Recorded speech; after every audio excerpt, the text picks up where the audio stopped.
Hello everyone, मैं Veenu Verma excel in education channel में आप सभी का स्वागत करती हूँ। फ्रेंड्स, इस चैनल पे आपकी तैयारी होती है यूजीसी नेट पेपर 1 के लिए और पेपर 2 एजुकेशन के लिए। तो बहुत सारी वीडियोस आपको इस चैनल पे मिल जाएंगी, प्लेलिस्ट बाकायदा बनी हुई है और कुछ चीज़ें अपडेट करने को रह गई हैं तो वो मैं आपको करवा दूंगी, ठीक है।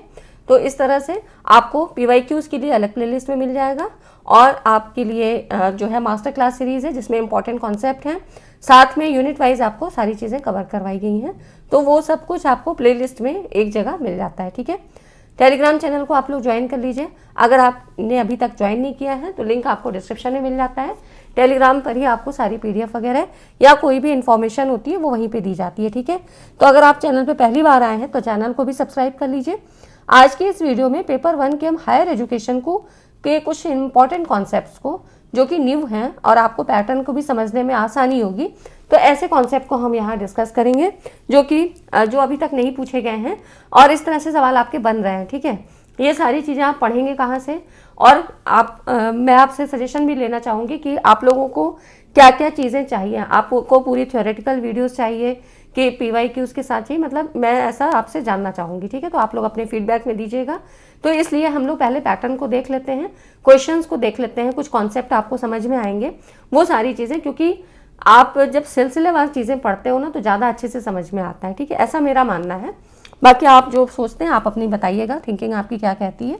तो आज की इस वीडियो में हम लोग हायर एजुकेशन के कुछ न्यू कॉन्सेप्ट को समझेंगे। 2023 के कॉन्सेप्ट हैं। 2023 में आपकी 3 बार परीक्षाएं हुई थी। एक बार फरवरी मार्च का सेशन हुआ था, फिर जून का हुआ और फिर अब दिसंबर का हुआ, ठीक है।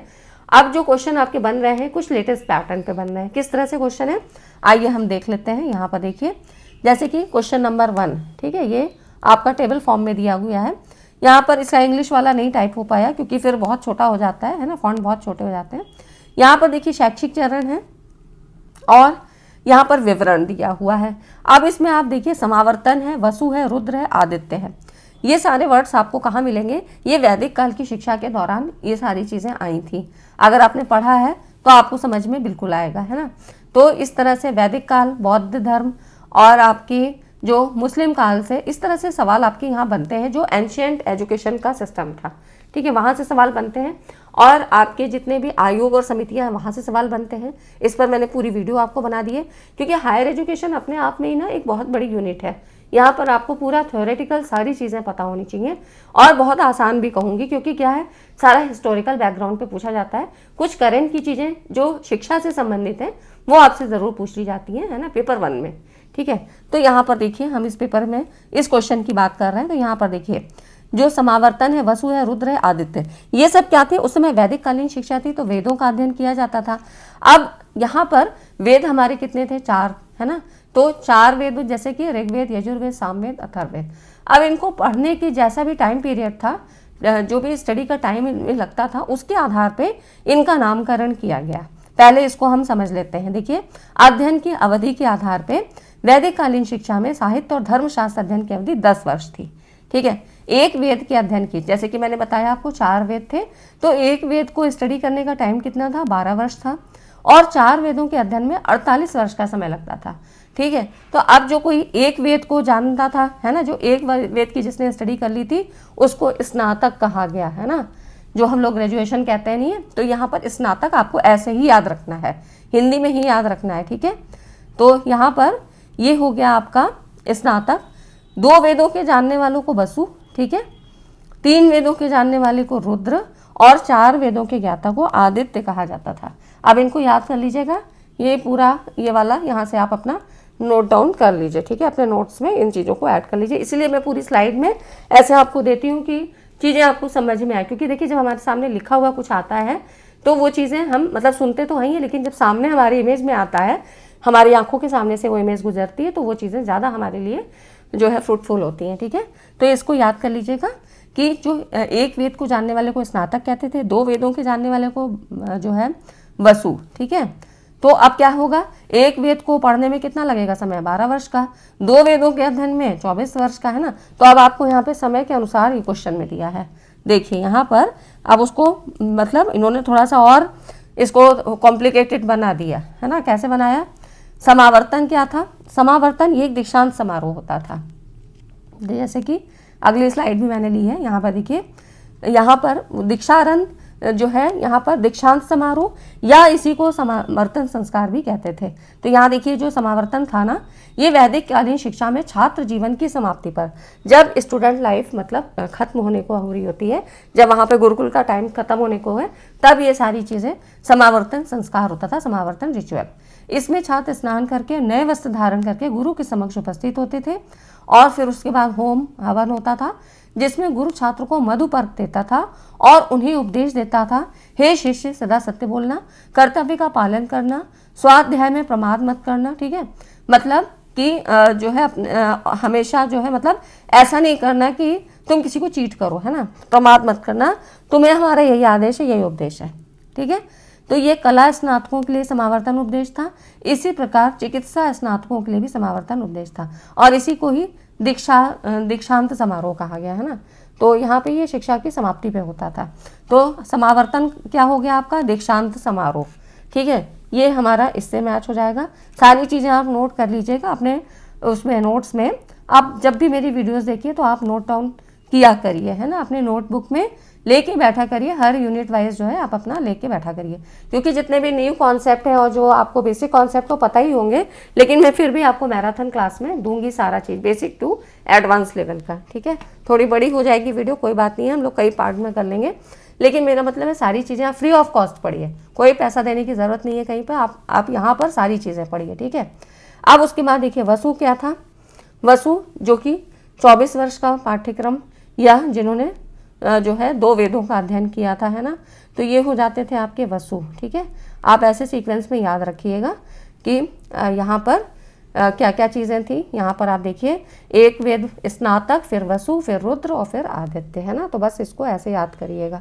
फिर उसके बाद आ जाता है आपका, तो यहाँ पर रुद्र, अब मतलब ये 3rd नंबर वाला आ गया क्योंकि स्नातक तो दिया नहीं है, तो यहाँ पे रुद्र ये 36 वर्ष, है ना, 36 वर्ष का पाठ्यक्रम या इन्होंने 3 वेदों का अध्ययन पूर्ण किया, कौन हो गया, रुद्र। आदित्य जिन्होंने 48 वर्ष का पाठ्यक्रम या 4 वेदों का अध्ययन इन्होंने किया। ठीक है, तो ऐसे हमको यहाँ पर मैच करना है और ये सवाल पहले नहीं आया है लेकिन इस बार पूछा गया है। ठीक है, तो इस तरह से सवाल आते हैं और ये आपको करनी है प्रैक्टिस। तो ये सब जो है दिसंबर वाले शिफ्ट में पूछे गए हैं। अब देखिए जो अगला क्वेश्चन था, आपको कॉन्स्टिट्यूशन वगैरह भी पूरा अच्छे से पढ़ के जाना है ना। भारतीय संविधान की प्रस्तावना में निम्नलिखित में से कौन से मूल्य का उल्लेख नहीं किया गया है। अब ऐसे कैसे पता लगेगा कि कौन सा मूल्य नहीं बताया गया है, तो जब हम इसकी प्रस्तावना को पढ़ते हैं ना, तो उसमें आपको चीज़ें समझ में आएंगी कि क्या क्या चीज़ें कही गई थी और क्या चीज़ नहीं है।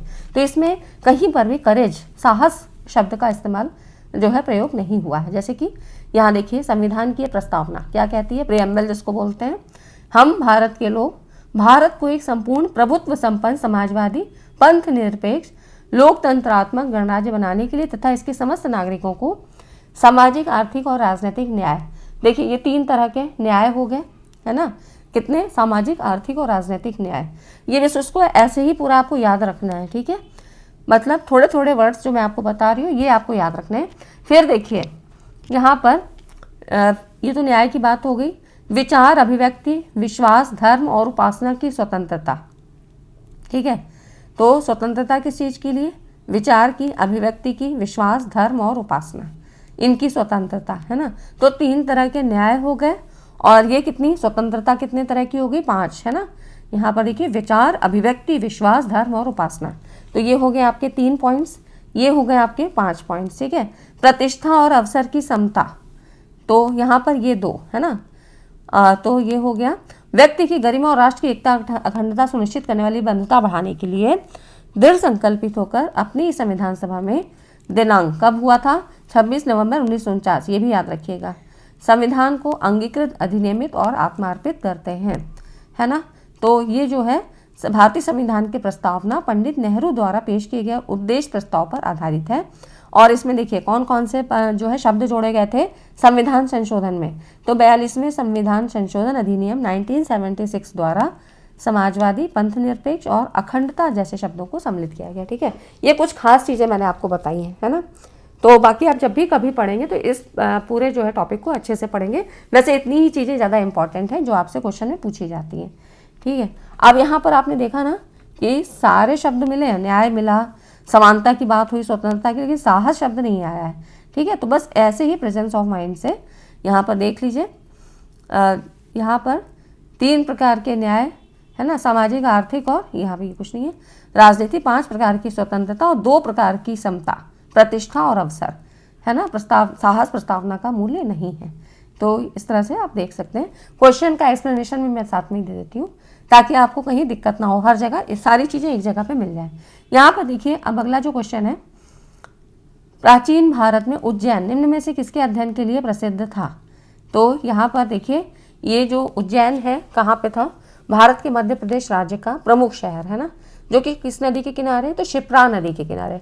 अब आपसे यही सवाल अगर स्टेटमेंट में पूछ ले तो ऐसे ही कुछ 2-4 पॉइंट और डाल दिए जाएंगे, इनमें से पूछा जाएगा, फिर आपको कन्फिग्रेशन बनाने को आएगा कि ABC सही है, BCD सही है, ACD सही है ना, ऐसे पूछा जाएगा।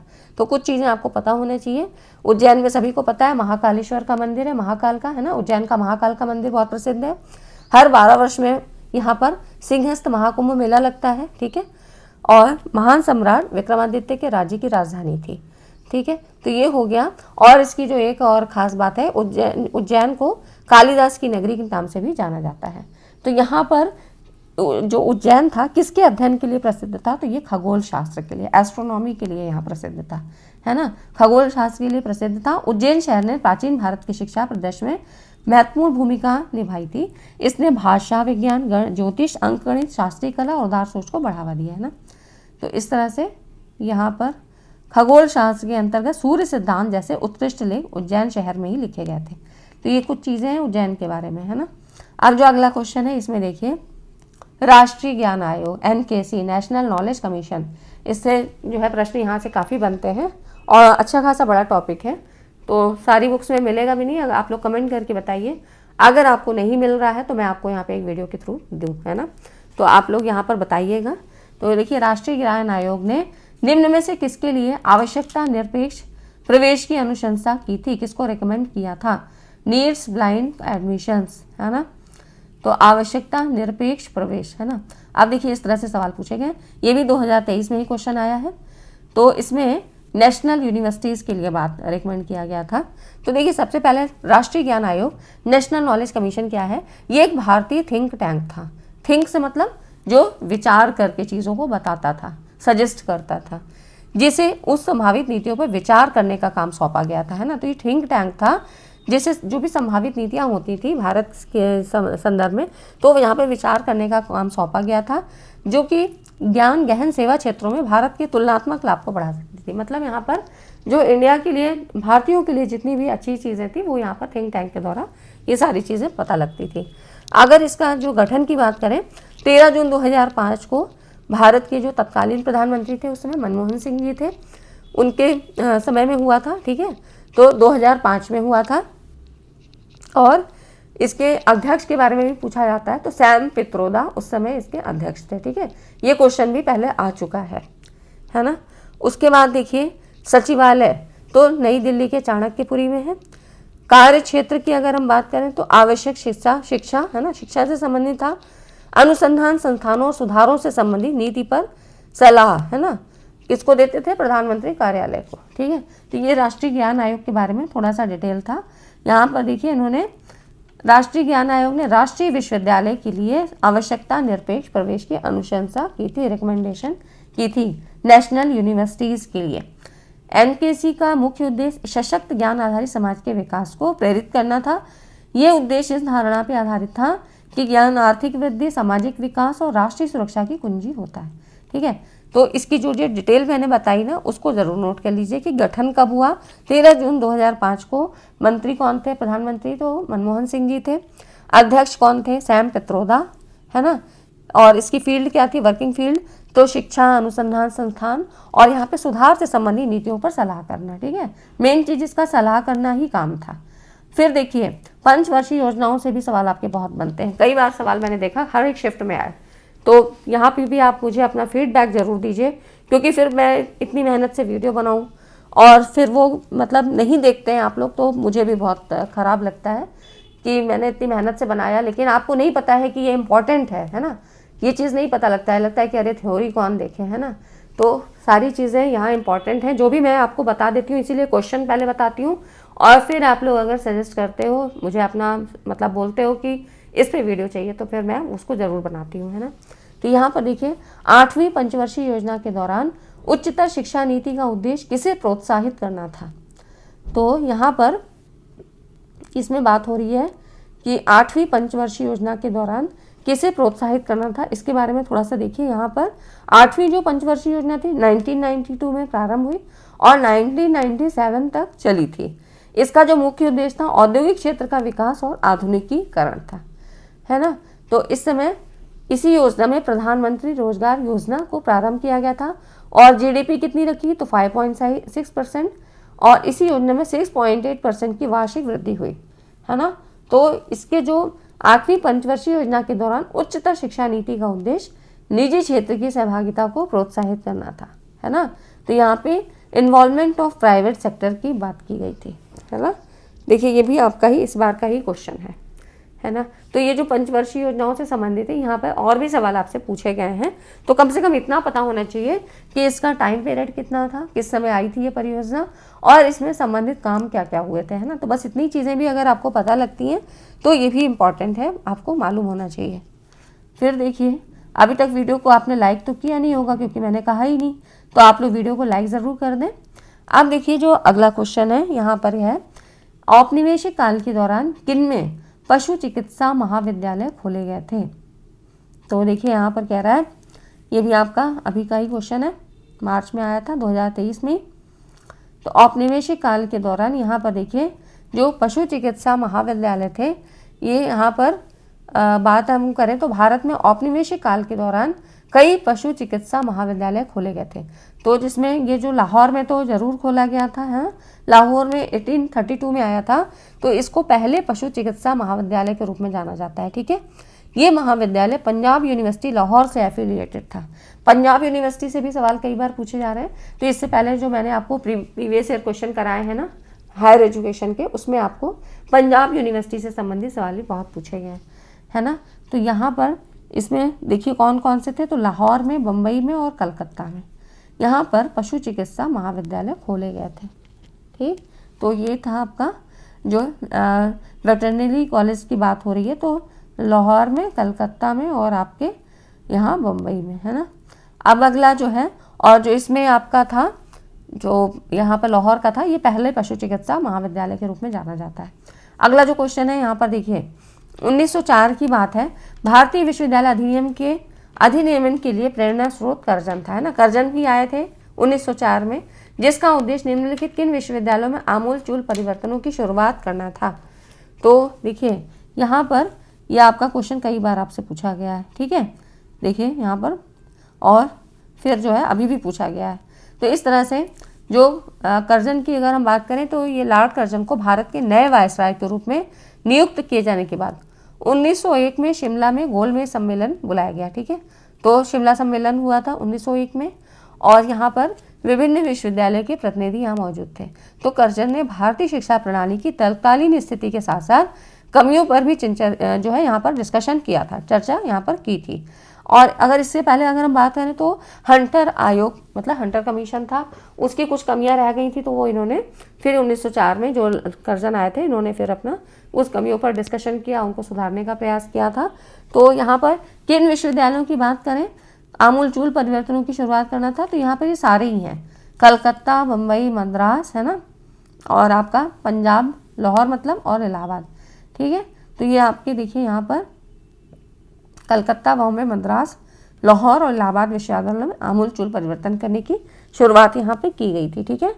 तो ये इसीलिए मैंने कहा आपसे कि थोड़ा सा इसके बारे में हम लोग डिटेल में चीज़ें पढ़ लेंगे, तो वो चीज़ें आपको याद भी रहेंगी और सिलसिलेवार ढंग से आप चीज़ें पढ़ पाएंगे।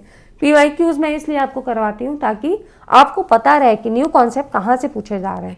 मतलब आप अपनी पढ़ाई पे फोकस करिए, बाकी का काम हम लोग का है, जो आपके मेंटर्स हैं ना, उनका काम होता है कि वो आपको न्यू कॉन्सेप्ट के बारे में बताएं और क्या चीज़ ट्रेंडिंग है, क्या चीज़ें और पूछी जा सकती है, वो हम आपको सजेस्ट करें, ठीक है, ताकि आपका टाइम भी ना वेस्ट हो और आपकी तैयारी एक अच्छे से ट्रैक पे हो, ठीक है।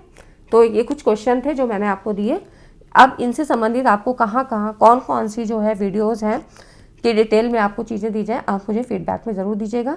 वीडियो पसंद आया तो लाइक एंड शेयर भी ज़रूर करें, क्योंकि ये जो इंपॉर्टेंट कॉन्सेप्ट होते हैं, खासतौर से जो आपका पीपल डेवलपमेंट और हायर एजुकेशन की यूनिट्स हैं, यहाँ से जो है क्वेश्चन बहुत वैसे पूछे जाते हैं, मतलब थ्योरी में अंदर से सवाल पूछे जाते हैं। सारी चीज़ें अगर नहीं पता होंगी मतलब एक सीक्वेंस में, तो फिर आपको थोड़ा मुश्किल हो सकती है ना। हम रिलेट भी नहीं कर पाते हैं, अगर मान लो नहीं भी आ रहा है, हमने पढ़ा है, लेकिन क्या होता है कुछ चीज़ें जब हमने सिलसिलेवार ढंग से पढ़ी होती हैं तो हम रिलेट करके आंसर दे देते हैं। ठीक है, तो ये हो गए आपके कुछ क्वेश्चन। वीडियो अच्छी लगी तो वीडियो को लाइक एंड शेयर करके जाइएगा। मिलते हैं इसी तरह के इंपॉर्टेंट टॉपिक के साथ, और सारी चीज़ें आपको यहाँ पर पेपर 2 की भी मिलेंगी, पेपर 1 की भी, और मैराथन क्लास के थ्रू हम यहाँ पर पूरी वीडियोस जो है पूरे लेक्चर को कवर करेंगे। चलिए फ्रेंड्स, मिलते हैं अगली वीडियो में। Thanks for watching.